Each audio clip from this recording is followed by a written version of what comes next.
ఖరాబ్ కాదు చూడు ఇక నాకు ఓ మారుతి పత్తి కాదు మేము మంచిగా అంటే మంచిగా లేకపోతే చేయాలి మేము సరిపోకుండా మరి మేము చెప్తామని ఇట్లా లేవు ఏదైనా కూడా చెప్పాలి ఇక మరి ఒట్టిగా అసలు మరి ఏం చేసి ఇది చెప్పిక నాది కాను అట్లా కొట్టకపోతే అని నీ మంచి కానీ చెప్తుంటారా అన్నప్పుడు కావాలంటే లైన్ ఉన్నది ఇప్పుడు అవి కాకడ కాదు వస్తుంది అది కాదు నువ్వే తెచ్చుకుంటావు నీ నాయన కాడ ఒక రూపాయి కూడా అడగకుండా కారు వస్తా నువ్వు గుద్దరా సీడికి దూరంగా గుద్దరా ముందరికి తినాం కానీ నువ్వు కారు దాకా తూ అన్నా నీ నాయన కూడా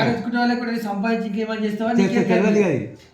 తేకపోతే నేను ఇంటికే దూరంగా గుద్దరాస్తా సంవత్సరాలు నువ్వు పూలు అమ్ముకోవడవో ఆ పూలను తెచ్చుకోవడానికి చూడు నువ్వు అయితే ఇదేంటి అప్పు తెచ్చి కుప్ప పెట్టి లాభం చెప్పు నువ్వు సంపాదించుకో అది ఏమంటారు పరిచయం మరి పూలలా మంచిగా ఉంది లైన్లు ఉన్నది అది ఇంకోది శామత్తి వేయండి అది వాడు దాటు పోయినట్టు దాటు కొట్ట ఇస్తానంట దాట్లు వేసేయండి మంచిగా మేము కూడా వస్తాం అప్పుడప్పుడు వస్తాం ఇట్లా కాదు ఇట్లా చెప్పి మనసుకు వస్తాయి అలా ఖరాబ్ కాలంటే ఎవరు వస్తారు తాత పచ్చగుంటే ఎవరు వస్తారు పచ్చగుంటే ఎవరు